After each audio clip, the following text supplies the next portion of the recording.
Alhamdulillahirabbil alamin wa usalli wa usallim ala asrafil anbiya'i wa imamil mursalin nabiyina Muhammadin wa ala alihi thayyibin wa ashabihi ghurril mayamin afdhalus salati wa atammut taslim. Allahumma 'allimna ma yanfa'una wanfa'na bima 'allamtana wa zidna 'ilman ya rabbana wa aslih lana sha'nana kullaha wa la takilna ila anfusina tarfata 'ain. Ma'asyiral muslimin wal muslimat, kaum muslimin dan muslimat yang semoga dimuliakan oleh Allah Azza wa Jalla. Tidak henti-hentinya kita selalu memuji Allah, bersyukur kepadanya atas karunia, rahmat, hidayah dan taufik dari Allah Azza wa Jalla. Kita bisa melanjutkan pengajian kita di setiap hari Selasa membahas kitab Ahkamul Janaiz yang ditulis oleh Syekh Nasiruddin Al-Albani rahimahullahu taala. Semoga Allah berkenan memberikan kita ilmu yang bermanfaat sehingga bisa kita amalkan sebagai bekal untuk menghadap kepada Allah Azza wa Jalla. Selawat dan taslim semoga selalu tersampaikan kepada junjungan kita Nabi Muhammad SAW, kepada seluruh keluarganya, para sahabatnya dan umatnya yang setia mengikuti tuntunannya sampai hari kiamat. Ma'asyiral muslimin wal muslimat yang dimuliakan oleh Allah Azza wa Jalla, kita akan melanjutkan pembahasan kita masih seputar hukum-hukum mensolati jenazah. Dan kita akan memasuki poin berikutnya, yaitu kata beliau, wa tajibul jama'atu fi salatil janazati kama yajibu fi salawatil maktubah. Diwajibkan untuk berjamaah ketika melakukan salat jenazah sebagaimana wajib untuk salat-salat wajib, salat-salat 5 waktu. Jadi beliau membawakan pendapatnya bahwasannya salat jenazah itu harus dengan berjamaah dan ini hukumnya wajib. Alias kalau ada suatu kaum, suatu masyarakat yang mensolati jenazah di antara mereka dengan munfaridan, dengan sendiri-sendiri, maka semuanya berdosa. Ini menurut beliau. Namun di sana ada pendapat para ulama yang lainnya bahwa salat jenazah itu tidak sampai mencapai tingkat wajib secara berjamaah, melainkan sunnah. Nanti akan kita nukilkan beberapa pendapat dari ulama. Namun di sini beliau berpendapat bahwa itu adalah wajib.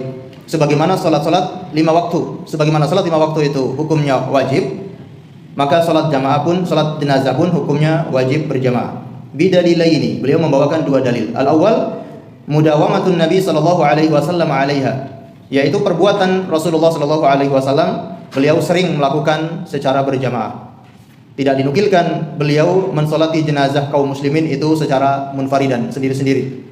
Bahkan sebaliknya, berbagai macam riwayat menjelaskan bahwa beliau selalu melakukan secara berjamaah. Ini dalil yang pertama. Al-akhar, dalil yang kedua, qauluhu sallallahu alaihi wasallam, sabda beliau, "Shallu kama ra'aitumuni usolli." Salatlah kalian sebagaimana kalian melihat aku salat. Bagaimana beliau mensolati jenazah? Ya seperti itulah kita dianjurkan untuk mengikuti beliau.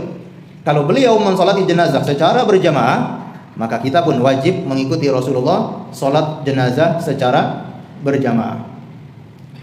Dan beliau mengatakan wa akhrajal Bukhari, Imam Bukhari mengeluarkan sebuah hadis, yaitu wala yu'akkir ala ma dzakarna salatu sahabati ala Nabi sallallahu alaihi wasallam furada lam ya'umahum ahadun. Dan tidak dipungkiri bahwa ada riwayat yang menjelaskan para sahabat Nabi itu ketika mensolati jenazah Rasulullah itu mereka solatnya furoda, secara sendiri-sendiri. Kata beliau ini tidak dipungkiri, memang benar, meskipun beliau agak meragukan kesohihan hadis tersebut, ya. Tapi beliau mengatakan tidak dipungkiri. Lam ya'umuhum ahadun, tidak ada yang mengimami mereka satupun. Kata beliau, li'annaha qadiyatun khassah. Itu karena peristiwanya, kejadiannya itu berbeda, kejadiannya khusus, berbeda dengan yang lainnya. La yudra wajhuha, yang tidak diketahui alasannya. Fala yajuzu min ajriha an natruka ma wadha'a alaihi sallallahu alaihi wasallam tilata hayatihi al-mubarakah. Maka kejadian itu tidak bisa dijadikan sebagai dalil untuk meninggalkan sesuatu yang sering dilakukan oleh Rasulullah setiap saat atau di dalam kehidupan beliau. Jangan sampai kita berdalil dengan perbuatan sahabat itu sehingga kita meninggalkan apa yang selalu dikerjakan oleh beliau selama hidupnya, yaitu mensolati jenazah dengan berjamaah. La siyama wal qadiyatu al-madhkurah lam tarid bi isnadin sahihin taqumu bihil hujjah. Ini yang kita jelaskan tadi, bahwa beliau agak meragukan sanad dari riwayat yang menjelaskan para sahabat itu mensolati sendiri-sendiri jenazah Rasulullah. Namun ulama hadis yang lain menyatakan sanadnya sahih. Ya, rijaluhu thiqah, rijal-rijalnya semuanya kuat, sebagaimana yang dinukilkan oleh Imam Ahmad dalam musnadnya tentang kisah para sahabat itu satu persatu bergantian mensolati jenazah Rasulullah sallallahu alaihi wasallam. Baik. Kemudian kata beliau, wa in kanat ruwiyat min turuqi yuqya ba'daha ba'dha fa in amkana al-jam'a bainaha wa baina ma dzakkarna min hadihi sallallahu alaihi wasallam fi tajmi'i fil janazati fa biha. Seandainya dalil sanad tentang salatnya para sahabat sendiri-sendiri itu saling menguatkan satu sama lain dan itu bisa digabungkan sehingga menjadi hasan atau menjadi kuat sanadnya, maka itu pun tidak bisa untuk meninggalkan petunjuk Rasulullah sallallahu alaihi wasallam di dalam salat berjamaah, di dalam salat jenazah secara berjamaah. Ya, fa illa hadihu wal muqaddamu li'annahu athbutu wa ahda. Maka petunjuk beliau itu lebih diutamakan untuk dikerjakan dan lebih kuat dan lebih sesuai dengan apa yang beliau ajarkan. Baik. Jadi pada intinya, ya, salat jenazah itu harus dilakukan secara berjamaah. Bagaimana kalau seandainya suatu tempat tidak ada orang lain, hanya satu orang yang bisa mensolati jenazah, semuanya tidak bisa mensolati jenazah tersebut? Atau memang ini dalam perjalanan hanya berdua, temannya satu meninggal, dia sendirian, tidak ada orang lain. Bagaimana? Apakah sudah menggugurkan kewajiban? Kata beliau, fa in sallu 'alaiha furada saqatal fardu. Apabila mensolati jenazah secara sendiri-sendiri, maka telah gugur kewajiban. Berarti sah atau tidak kalau sholat secara sendiri-sendiri? Tetap sah. Wa asimu bitarkil jamaah. Akan tetapi mereka semua berdosa karena tidak berjamaah. Wallahu a'lam. Baik, perlu kita jelaskan kenapa alasan para sahabat Nabi Shallallahu alaihi wasallam itu mensolati jenazah Rasulullah secara sendiri-sendiri, tidak secara berjamaah. Di antara ulama memberikan beberapa alasan. Alasan yang pertama, meskipun ini alasan yang sangat lemah, yaitu wasiat dari Rasulullah Shallallahu alaihi wasallam. Ini disebutkan alasan yang sangat dhaif, yang sangat lemah. Karena memang ada hadis yang menjelaskan Rasulullah sallallahu alaihi wasallam memberikan wasiat untuk mensolati jenazah beliau itu secara sendiri-sendiri. Namun sebagaimana kita jelaskan tadi, ini hadis yang dhaif, alasan yang sangat lemah. Alasan yang kedua, karena para sahabat ingin mendapatkan keutamaan, berlomba-lomba mendapatkan keutamaan. Bagaimana tidak? Di hadapan mereka jenazah Rasulullah sallallahu alaihi wasallam. Mereka tidak ingin keutamaannya direbut oleh imam. Karena yang paling utama adalah yang paling ada di depan. Kalau ada imam yang ada di depan, berarti dialah yang lebih utama, mendapatkan pahala yang lebih besar. Nah, para sahabat itu sangat semangat di dalam berebutan masalah pahala. Mereka sangat semangat merebut pahala. Jadi tidak mau ada yang mengimami mereka, karena mereka sama-sama ingin mendapatkan keutamaan salat secara langsung ke jenazah Rasulullah sallallahu alaihi wasallam. Dan ini sebagaimana yang dinukilkan oleh Imam Asy-Syafi'i rahimahullahu taala dalam kitabnya Al-Um, kata beliau, "Shallan nasu ala Rasulillah sallallahu alaihi wasallam afradan." Para sahabat itu salat jenazah Rasulullah secara sendiri-sendiri, la ya'umuhum ahadun, tidak ada yang mengimami mereka, wa dzalika li'azami amri Rasulillah sallallahu alaihi wasallam. Hal itu karena keagungan Rasulullah sallallahu alaihi wasallam. Wa tanafasuhum fi alla yatanawal al-imama fi salati alaihi wahidun. Dan mereka saling berlomba, berebut, tidak ada yang bertugas menjadi imam untuk salat mereka, melainkan mereka ingin yang paling terdepan mensolati Rasulullah sallallahu alaihi wasallam. Seandainya kalau ditetapkan satu orang imam, tentunya mereka semua ingin berebut mendapatkan keutamaan. Lalu ditetapkan satu orang imam, tentu mereka akan bisa-bisa apa? Bisa-bisa saling dorong-dorongan, bisa-bisa saling bertengkar, ya. Karena saling sama-sama ingin mendapatkan keutamaan. Dan kita tahu tidak boleh itsar di dalam ibadah. Kalau kita mau mendahulukan orang lain, itu dalam masalah duniawi memang dianjurkan. Bahkan ini sifat yang terpuji. Mendahulukan orang lain dalam urusan dunia, urusan makan, urusan harta, mendahulukan orang lain, itsar, ini sesuatu yang sangat terpuji. Tapi kalau dalam urusan agama, dalam urusan pahala, dalam urusan akhirat, maka tidak boleh ada itsar dalam masalah tersebut. Baik. Wa yaqulul Imam Ar-Ramli rahimahullah, dan berkata Imam Ar-Ramli ba'da an naqala kalamul Imam Asy-Syafi'i rahimahullah, setelah beliau menukilkan perkataan Imam Asy-Syafi'i, li'annahu lam yakun qad ta'yinu imamun yu'amul qaum, karena pada saat itu tidak atau belum ditentukan seorang imam yang bisa dijadikan sebagai pemimpin kaum, pemimpin mereka. Karena jelas ketika Rasulullah meninggal dunia, belum kelihatan dan belum ditetapkan siapa yang menjadi pemimpin mereka. Bagaimana mungkin jenazah Rasulullah masih ada di situ, mereka sudah memilih pemimpin? Tentunya ini kurang beradab kepada Rasulullah sallallahu alaihi wasallam. Falau taqaddama wahidan fi salati la sara muqaddiman fi kulli syai'in. Seandainya satu orang itu dijadikan sebagai imam salat jenazah Rasulullah, tentu inilah yang akan dijadikan pemimpin di dalam segala hal. Kalau di salat jenazah sudah dikedepankan, sudah dimajukan, sudah dijadikan sebagai pemimpin untuk salat jenazah, tentunya dalam perkara-perkara yang lain pun inilah yang dijadikan sebagai pemimpin. Dan saat itu belum ada, ya. wa ta'inu lil khilafah, ya. Dan akan ditentukan sebagai penggantinya Rasulullah kalau ada yang dijadikan imam untuk salat jenazah beliau. Ini alasan yang kedua. Alasan yang ketiga, para sahabat itu berebut, ya, ingin mendapatkan keberkahan tanpa ada orang imam. Mereka berebut ingin mendapatkan keberkahan. Karena siapa yang paling di depan Rasulullah, tentu dialah yang paling mendapatkan keberkahan. Karena Rasulullah itu penuh dengan keberkahan, hayyan wa maitan, hidupnya maupun matinya, beliau itu semuanya berkah. Para sahabat ingin ngalap berkah untuk sholat langsung di jasad jenazah Rasulullah Shallallahu Alaihi Wasallam tanpa ada yang mengimami mereka. Hal ini sebagaimana dinukilkan oleh Imam Al-Qurtubi rahimahullahu taala. Kata beliau, "Tanafasus sahabat ridwanullahi alaihim fi tahsilil barakah." Sesungguhnya para sahabat itu berlomba-lomba untuk mendapatkan keberkahan min salati alaihi ala wajhil infirad, untuk mensolati Rasulullah secara sendiri-sendiri. Wal khususiyatu duna ayyakunu tabi'an fihi al-imam, dan mereka ingin mendapatkan keberkahan secara pribadi tanpa harus mengikuti imam, ya. Mereka tidak mau keberkahannya itu ada perantara. Kalau ada orang imam di depannya, berarti keberkahannya masih perantara seorang imam. Mereka tidak mau, ingin dapat keberkahan secara khusus, secara langsung. Falam yakun ahadun yaqbalu ayyatawassatu bainahu wa bainan nabi sallallahu alaihi wasallam, maka tidak ada satupun yang setuju untuk menjadikan perantara antara dirinya dengan Nabi sallallahu alaihi wasallam fi salati, di dalam mensolatinya, linailil ajri wal barakah, untuk mendapatkan pahala dan juga keberkahan. Ini alasan yang ketiga. Alasan yang keempat yaitu pengagungan, ta'zim mereka kepada Rasulullah sallallahu alaihi wasallam. Bagaimana maksud ta'zim para sahabat kepada Rasulullah? Bagaimana mereka tega, jasad Rasulullah masih ada di hadapannya, tapi mereka sudah mencari pengganti dari beliau. Mereka enggak tega mencari pengganti Rasulullah. Kalau ada yang mengimami mereka, berarti otomatis ada yang menggantikan posisi Rasulullah sallallahu alaihi wasallam sebagai imam. Mereka tidak ingin, dan saking ta'zimnya mereka kepada Rasulullah, mereka tidak sanggup menjadikan seorang imam untuk jenazah Rasulullah sallallahu alaihi wasallam.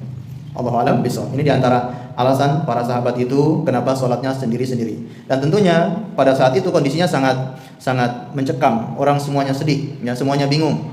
Bahkan tempat yang digunakan untuk sholat jenazah beliau juga sangat terbatas.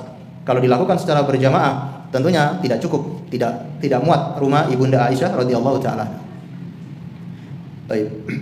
Dan perbuatan para sahabat ini tidak ada yang mengingkari. Ya, semuanya sepakat, tidak ada satupun sahabat yang mengingkari, ya, perbuatan mereka mensolati jenazah Rasulullah secara sendiri-sendiri. Baik.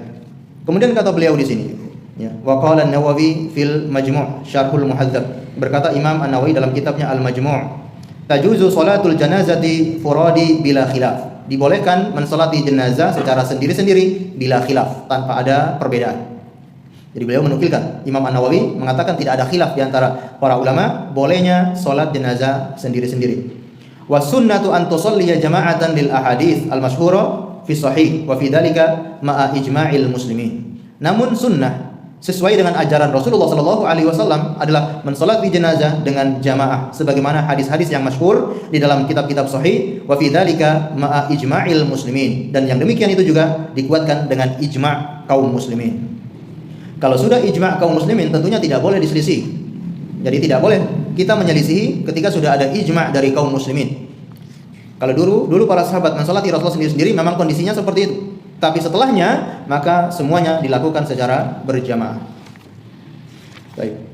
Ini poin yang pertama yang kita bahas pada kesempatan kali ini, yaitu salat jamaah, salat jenazah secara berjamaah. Kemudian poin berikutnya, wa aqallu ma warada fil inqiqadi al-jama'ati fiha thalathatun.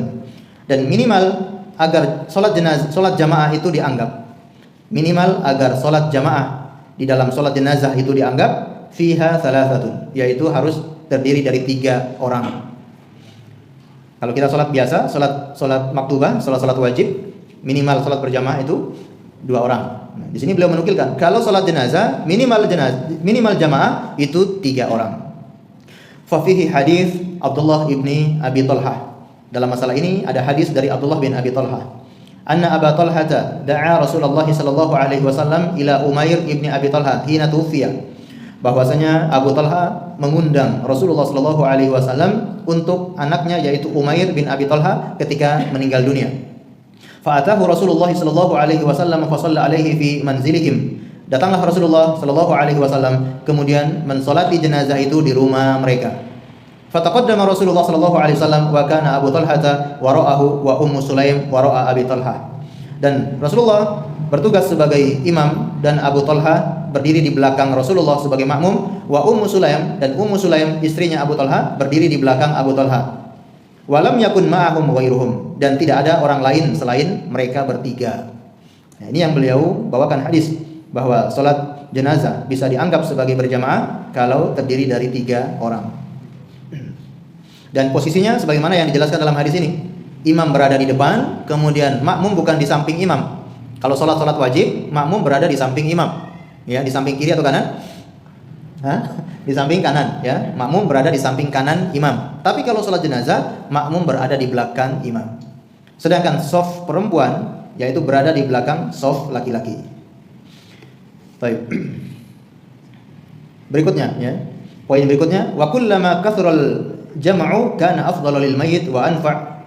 Tiap kali semakin banyak jamaah, semakin banyak orang yang mensolati, itu lebih afdol, lebih utama bagi si mayit dan lebih bermanfaat. Masya Allah, ya, kalau semakin banyak orang yang mensolati jenazah itu bertanda, ya, orang itu punya kebaikan, bertanda dia akan mendapatkan kebaikan yang besar. Ya, ini kita katakan sebagai tanda. Kita tidak mentakyin atau memastikan, tapi semakin banyak jamaah yang mensolati itu semakin baik. Kita lihat para ulama itu yang menghadiri jenazahnya, yang ikut mensolati ratusan bahkan ribuan. Ya. Imam Ibnu Qayyim, Imam Ibnu Taimiyah dan yang lainnya, atau abad-abad kita ini, Syekh bin Baz, Syekh Ibnu Utsaimin, atau Syekh Al-Ayyub, mantan Imam Masjid Nabawi. Waktu kita menyaksikan jenazahnya beliau yang mengantarkan ke kuburannya, Masya Allah, penuh, ya, Masjid Nabawi pelataran. Atau yang baru-baru kemarin, ya, Ustadz kita Syekh Yazid bin Abdul Qadir Jawas, Masya Allah, ya, yang menghadiri pemakaman beliau, yang ikut mensolati masjid, ya, penuh. Masya Allah, ini bertanda kebaikan. Semakin banyak yang mensolati, maka itu semakin bermanfaat untuk si mayit. Liqaulihi sallallahu alaihi wasallam, sebagaimana perkataan Nabi sallallahu alaihi wasallam, "Ma min mayyitin tusalli alaihi ummatun minal muslimina yablughuna mi'atan kulluhum yashfa'una lahu illa syufi'u fihi." Tidaklah dari satu umat, ya, dari kaum muslimin, umatnya Rasulullah sallallahu alaihi wasallam, yang ikut mensolati jenazah, yablughuna mi'atan, mencapai 100 orang, maka kulluhum yashfa'una, mereka semua akan dapat memberikan syafaat bagi si mayit, illa syufi'u lahu, kecuali mereka akan memberikan syafaat. Masya Allah, ya, kalau disolati lebih dari atau bahkan di atas 100 orang, maka akan mendapatkan syafaat. Ya. Baik. Dan ini tanpa terkecuali. Apakah yang ikut mensolati itu dia orang yang ahli maksiat, atau orang yang bertakwa, atau bahkan dia orang yang pernah berbuat syirik, atau dia orang yang bertauhid atau tidak bertauhid, ini umum. Yang penting dari kaum muslimin, siapapun orangnya, laki-laki maupun perempuan, yang ikut mensolati mencapai 100, maka akan mendapatkan syafaat. Masya Allah. Kemudian nanti akan dijelaskan, ya, khusus bagi orang yang bertauhid, maka nominalnya atau batasannya disebutkan yaitu 40 orang yang bertauhid. Ini maksudnya kalau yang mensolati itu kurang dari 100, dia juga berkesempatan mendapatkan syafaat. Kalau yang mensolati itu kurang dari 100, punya kesempatan untuk mendapatkan syafaat, kecuali syaratnya yang mensolati itu mereka orang-orang yang bertauhid, tidak menyekutukan Allah Azza wa Jalla. Sebagaimana hadis yang dijelaskan oleh beliau di sini, waqad yughfaru lil mayyit walau kana al-'adadu aqall min 100, dan terkadang akan diampuni dosa-dosa si mayit meskipun jumlah yang mensolati itu kurang dari 100. Idza kanu muslimina, jika mereka semua itu orang-orang muslim, lam yukhalitu tauhidahum, yang tauhid mereka tidak bercampur syai'un minasyirik, sesuatu dari kesyirikan. Orang yang betul-betul bertauhid tidak berbuat kesyirikan. Liqaulihi sallallahu alaihi wasallam, sebagaimana sabda Rasulullah sallallahu alaihi wasallam, "Ma min rajulin muslimin yamutu." Ya, siapapun dari seseorang muslim yang meninggal dunia, wa yaqumu ala janazatihi arba'una rajulan, dan yang mensolatinya itu adalah 40 orang. La yusyrikuna billahi syai'a, mereka semua tidak berbuat syirik kepada Allah Azza wa Jalla, illa syafa'ahumullahu fihi, melainkan Allah akan memberikan syafaat, ya, kepadanya, ya, Allah akan menghapuskan dosa-dosanya, Allah akan berikan syafaat kepadanya, ya. Masya Allah, ya. Ini khusus bagi orang yang bertauhid. Jadi boleh misalkan kita berwasiat, misalkan meninggal dunia nanti disolati di masjid fulan, di masjid ini, karena kita tahu di masjid ini jamaahnya itu rata-rata mereka sudah mengenal sunnah, rata-rata mereka sudah mengaji, dan tidak berbuat kesyirikan, orang-orang yang bertauhid. Insya Allah kalau jamaahnya yang mensolati itu 40 orang, insya Allah Allah akan berikan syafaat ya, kepada orang itu. Allah akan menolongnya di hari kiamat. Ya. Baik. Maka nanti akan kita jelaskan juga bagaimana sebagian sahabat itu sampai mereka berwasiat yang mengimami mereka itu siapa. Ya. Sampai memberi wasiat seperti itu. Jadi mereka menentukan orang-orang yang akan mengimami mereka. Kita pun boleh berwasiat siapa yang akan mengimami kita atau kita ini nanti disolatkan di mana. Dan kalau itu tidak memberatkan ahli mayit, tidak memberatkan keluarga. Tidak memberatkan keluarga, silakan ya. Misalkan masjid yang di tempat tersebut itu tidak terlalu jauh, bisa mudah dijangkau, maka bisa diwasiatkan. Atau diwasiatkan sholatnya itu di waktu-waktu yang mendekati waktu sholat atau setelah sholat wajib. Karena biasanya setelah sholat wajib itu jamaahnya banyak. Ya. Tapi kalau waktu-waktu bukan sholat, biasanya jamaahnya kurang. Allahu a'lam bishawab. Baik, poin berikutnya, wa yustahabbu ayusaffu wara al-imam thalatha sufuf fasa'idan li haditsaini ru'ya fi dzalik. Dan dianjurkan untuk membuat shaf di belakang imam itu 3 shaf. Ini minimal. Ya, minimal 3 shaf. Fasa'idan li haditsi ya, dan ataupun lebih ya, sebagaimana hadis yang akan kita bacakan. Jadi misalkan jamaahnya itu ada 10 orang, maka kita bikin menjadi 3 shaf. Jangan dijadikan 1 shaf. Ya, meskipun shafnya masih kosong, ya, tetap ya, minimal usahakan 3 shaf. Hadis yang pertama, al-awwal an Abi Umamah qala, dari Abu Umamah berkata, shalla Rasulullah sallallahu alaihi wasallam ala janazati wa ma'ahu sab'atu nafarin. Rasulullah sallallahu alaihi wasallam pernah mensalati seorang jenazah dan saat itu ada 7 orang. Faja'ala thalathatu shaffan, dan beliau menjadikan 3 orang di shaf yang pertama. Wafnaini shaffan, dan 2 orang di shaf yang kedua dan 2 orang lagi di shaf yang ketiga. Jadi beliau membagi seperti itu. Jadi ini minimal ya, membuat shaf semakin banyak. Hadis yang berikutnya, an Malik ibni Hubairah qala Rasulullah sallallahu alaihi wasallam, dari Malik bin Hubairah, Nabi sallallahu alaihi wasallam bersabda, "Ma min muslimin yamutu fayusalli alaihi salatu sufufin minal muslimina illa aujaba wa fi lafdin illa ghafara lah." Siapapun dari kaum muslimin yang meninggal dunia lalu disolati dengan 3 shaf dari kaum muslimin, illa melainkan aujab, wajib apa? Wajib diampuni. Wa fi lafdin, dalam lafaz yang lain, illa ghafaralah, kecuali akan diampuni oleh Allah Azza wa Jalla. Jadi ini keutamaannya. Kalau kita membuat shaf semakin banyak, semakin berkesempatan mendapatkan ampunan Allah Azza wa Jalla. Minimal yaitu 3 shaf. Ya. Kalau 3 orang, yang salat cuma 3 orang, tetap ya bikin 3 shaf. Ya. Karena ingin mengejar keutamaan ini. Siapapun dari kaum muslimin yang meninggal disolati dengan 3 shaf, maka akan diampuni oleh Allah Azza wa Jalla. Kemudian waqala yakni Marsad ibni Abdullah al-Bazani, fakana Malik, dan ini ada asar dari Imam Malik, fakana Malik idza istaqalla ahlul janazah jazza'ahum salasata sufufin. Imam Malik ketika mensolati jenazah, dan jika orang yang mensolati itu cuma sedikit, jazza'ahu, beliau membagi salasata sufuf menjadi 3 shaf. Jadi asal dari Imam Malik, beliau juga melakukan seperti itu. Baik, ma'asyiral muslimin yang dimuliakan oleh Allah Azza wa Jalla, poin berikutnya adalah wa idza lam yujadu ma'al imam ghairu rajulin wahidin. Ini kalau jika tidak ada yang bersama imam kecuali 1 orang, alias cuma 2 orang. 1 imam, 1 makmum. Kalau tidak ada yang bersama imam kecuali 1 orang, fa innahu la yaqifu khida'ahu kama huwa sunnah fi sa'iri shalawat, bal yaqifu khalfal imam. Ya. Maka tata caranya adalah tidak boleh dia berdiri di samping imam, sebagaimana kita jelaskan tadi, yaitu sebagaimana salat-salat yang lain, melainkan dia berdiri khalfal imam, di belakang imam. Lil hadis al-mutaqaddam fil mas'alati, ya, sebagaimana hadis yang kita jelaskan tadi tentang salatnya Abu Thalhah dan juga Ummu Sulaim. Ya. Ini tata caranya kalau tidak ada jamaah sama sekali, cuma 1 orang makmum berdiri di belakang imam. Poin berikutnya yaitu wal wali au naibuhu ahaqqu bil imamah fa fihi minal wali. Jadi siapakah yang lebih berhak menjadi imam untuk si mayit? Maka di sini beliau menjelaskan wal wali au naibuhu ahaqqu bil imamah fiha minal wali. Ada istilah al wali sama al wali. Yang satu wawunya panjang, yang kedua wawunya pendek. Al wali, wali lebih berhak menjadi imam daripada wali. Apa bedanya? Al-wali yang wawunya panjang itu maknanya adalah seorang pemimpin. seorang kepala. Al-wali, orang yang pemimpin, yang menjadi pemimpin masyarakat. Maka dia yang lebih berhak menjadi imam daripada wali, yaitu keluarga mayit. Nah, pemimpinnya nggak bisa sholat, nggak bisa imam.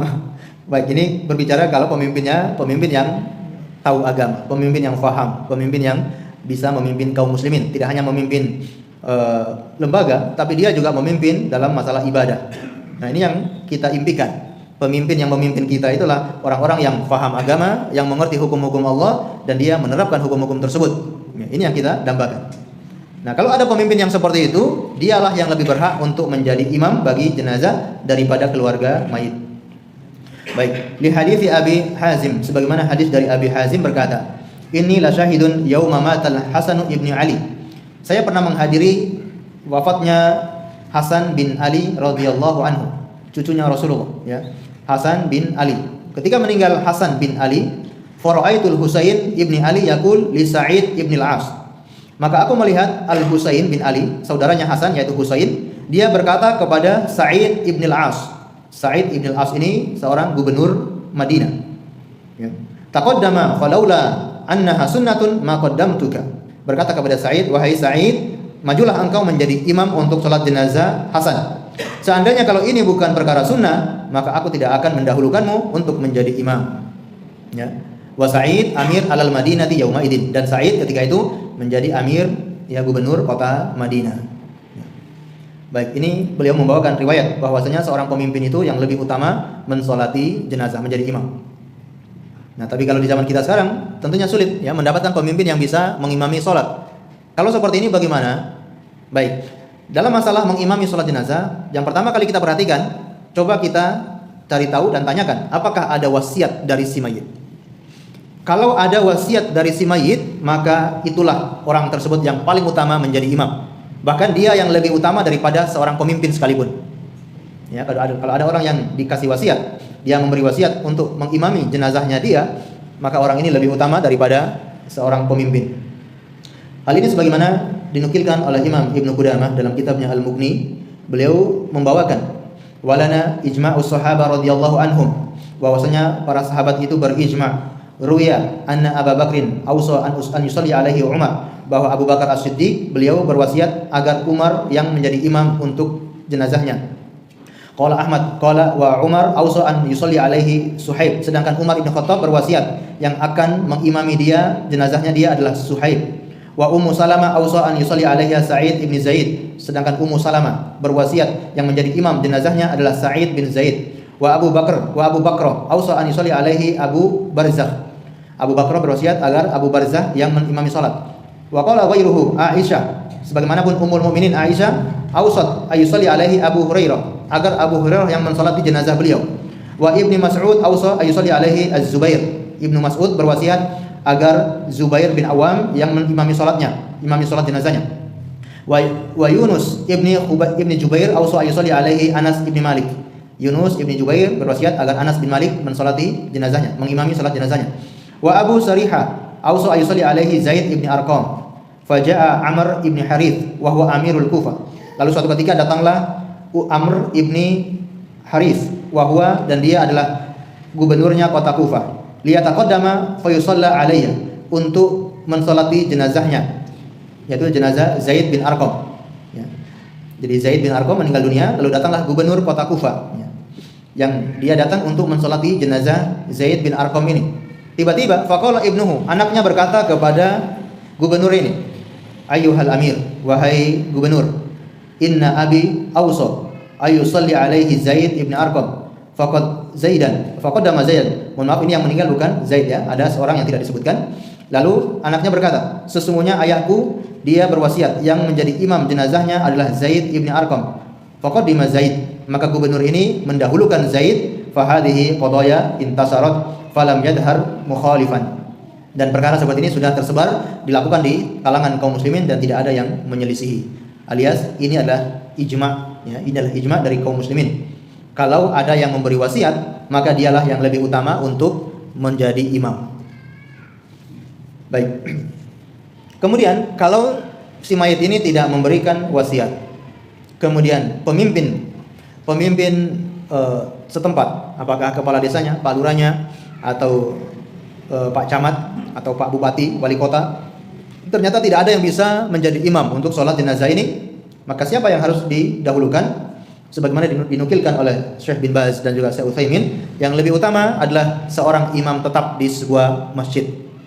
Kalau ada disolatkan di sebuah masjid dan di masjid ini ada imam tetap di masjid tersebut, maka yang lebih utama menjadi imam jenazah, imam tetap di masjid tersebut. Ini kita bacakan, wa qala Ibnu Baz, imamul masjid aula bis salati alal janazah. Imam masjid itu lebih utama menjadi imam salat jenazah minas syakhs al-musilahu. Bahkan dia yang berhak untuk menjadi imam daripada orang yang diwasiatkan kalau sholatnya betul-betul di masjid tersebut. Ya, ini menurut Syekh bin Baz, kalau sholatnya di masjid tersebut, orang yang diwasiatkan pun yang lebih utama adalah imam tetap tersebut. Ya, liqauli Nabi sallallahu alaihi wasallam, karena sabda Nabi sallallahu alaihi wasallam, la yu'ammanu rajulur rajula fi sultanihi. Tidak boleh ada seseorang yang menjadi imam ya untuk orang lain di tempat tinggal orang tersebut. Tidak boleh ada orang lain yang menjadi imam untuk orang itu di tempatnya atau di sultan kekuasaannya. Masjid ini ya kekuasaannya siapa? Imam ya, yang menjadi imam tetap inilah yang berhak menjadi imam ya. Begitupun kalau kita datang bertamu ke rumah saudara kita, lalu datang sholat berjamaah sedangkan masjid itu jauh, kita ingin sholat berjamaah di rumah saudara kita, yang menjadi imam adalah ahli bait yang punya rumah itu ya. Kecuali kalau nanti dipersilakan, itu berbeda lagi ya. Baik. Nah, begitupun pendapat waqala Ibnu Utsaimin, berkata Syekh Shalih Ibnu Utsaimin, inna sholli alaihi fil masjid fal imam aula, ani imamul masjid. Adapun ketika disolatkan di sebuah masjid, maka imam tetap di masjid tersebut lebih berhak menjadi imam. Liqauli Nabi sallallahu alaihi wasallam, beliau pun membawakan hadis yang sama, la yu'ammanu rajulur rajula fi sultani. Tidak boleh seorang mengimami orang lain di sultannya, di tempat kekuasaannya. Wa imamul masjid sultanun fi masjidihi. Sedangkan imam tetap di masjid, dialah penguasa sultan di masjid tersebut. Fa aulan nasu bihi, maka dialah manusia yang paling utama untuk mensolati ya. Baik. Tapi kalau solatnya itu bukan di masjid atau di masjid tersebut tidak ada imam tetap, maka yang lebih berhak tetap yang diwasiatkan. Atau solatnya itu di luar masjid, maka yang berhak menjadi imam yang diwasiatkan. Baik. Kalau sekarang ini tidak ada pemerintahan, tidak ada yang diwasiatkan, tidak ada imam tetap, maka siapa yang berhak menjadi imam? Di sini dilihat siapa di antara kaum muslimin yang paling banyak hafalan Al-Quran, dialah yang lebih berhak untuk menjadi imam. Jadi keluarga itu nanti paling terakhir ya, keluarga itu paling terakhir. Kalau seandainya semuanya atau dua orang sama-sama hafalan Al-Qurannya ya, maka dilihat siapa yang lebih faham agama, yang lebih faham hadis-hadis Rasulullah, yang lebih mengerti agama. Ternyata mereka semua sama. Kalau di zaman dulu siapa yang lebih dahulu hijrah ya, lebih hijrah ke Madinah. Lalu yang paling terakhir yaitu dari keluarganya yang paling tua, dari keluarganya yang usianya paling tua. Atau kita lihat kalau ada di antara keluarganya memang dia banyak hafalan Al-Quran, itulah yang lebih utama. Ada di antara anak-anaknya atau keluarganya yang hafalannya banyak dan dia faham ilmu agama, inilah yang lebih berhak untuk dijadikan imam sholat jenazah. Allahu a'lam. Dan kita sempat menyinggung, yaitu kalau semua ini tidak ada, ini poin berikutnya kata beliau, fa illam yahdurul wali wa naibuhu. Kalau seorang walil amr, pemerintah itu tidak ada, atau perwakilan dari pemerintah juga tidak ada, fal ahaqqu bil imama aqra'uhum li kitabillah. Maka yang lebih berhak menjadi imam sholat jenazah adalah yang lebih faham, yang lebih hafal, lebih bagus bacaannya dari kitab Allah. Tsumma alat tertib, kemudian baru secara urutan. Alladzi warada dzikruhu fi qoulihi sallallahu alaihi wasallam, sebagaimana dalam sabda beliau, ya umul qaum aqra'uhum li kitabillah, yang berhak menjadi imam suatu kaum adalah yang paling hafal kitab Allah. Fa in kanu fil qiraati sawa, kalau di dalam bacaan mereka sama, fa alamuhum bisunnah, yang lebih faham sunnah. Wa in kanu fi sunnati sawa fa aqdimuhum hijrah. Kalau masalah sunnah mereka juga sama, maka yang lebih dahulu berhijrah. Wa in kanu fil hijrah sawa, jika hijrahnya itu sama, fa aqdimuhum silman, yang lebih dahulu masuk Islam, atau dalam beberapa riwayat yang lebih usianya yang lebih tua. Nah, dalam masalah ini yang lebih diutamakan adalah yang paling banyak hafalan Quran. Bagaimana kalau ternyata yang paling banyak hafalan itu anak kecil? Bahkan ini anak belum balik. Anak ini belum balik, tapi sudah mumayyiz, sudah bisa membedakan yang baik dan yang buruk. Disuruh beli apa ya dia ingat Ya, disuruh beli apa, dia paham. Belinya apa, dia langsung beli yang sesuai yang dipesan. Ini namanya mumayyiz. Disuruh beli gula, ya dia beli gula. Disuruh beli terigu. Kalau disuruh beli gula, beli terigu, berarti belum mumayyiz. Ya, anaknya sudah mumayyiz. Ini rata-rata kelas 4, 5 itu sudah mumayyiz, ya. Nah, ternyata anak ini sudah mumayyiz dan punya banyak hafalan Al-Qur'an, itu pun lebih didahulukan untuk menjadi imam salat jenazah.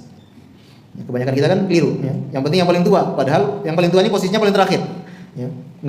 Enggak peduli apakah bacaannya bagus atau tidak, hafalannya banyak atau tidak, yang penting usianya tua, dia yang paling di depan. Ini keliru. Yang paling banyak menghafal Al-Qur'an. Ini sebagaimana hadis, ya, dari Amr ibni Salamah. Dia berkata, annahum yakni qaumahu, bahwasanya kaumnya dia wafadu ala Nabi sallallahu alaihi wasallam falamma aradu ayyan sorif. Mereka pernah, ya, datang kepada Rasulullah sallallahu alaihi wasallam. Ketika mereka ingin pulang, mereka bertanya, "Ya Rasulullah, man ya umuna? Siapa yang menjadi imam kami?" Qala aktsarukum jam'an lil Qur'an. Yang paling banyak menghafal Al-Qur'an. Au akhdan lil Qur'an, atau yang paling banyak mengambil Al-Qur'an. Falam yakun ahadun minal qaumi jam'an, ya, ma jama'tu. Maka tidak ada di antara kaum saya yang paling banyak menghafal Al-Qur'an kecuali saya. Faqaddamuni wa ana gulam. Maka mereka menjadikan saya sebagai imam dan saya saat itu masih gulam, masih anak kecil. Ya, masih menjadi anak kecil. Wa alayya samlatun li, dan aku yang masih menempel kain kecil di badan saya. Qala fama syahidtu majma'an min jarmin illa kuntu imamahum. Tidaklah aku hadir di perkumpulan Jarmin, kaumnya mereka, kecuali aku yang menjadi imam mereka. Wa kuntu usolli alal janaizihim ila yaumina hadza, dan aku pun menjadi imam untuk salat jenazah mereka sampai hari ini.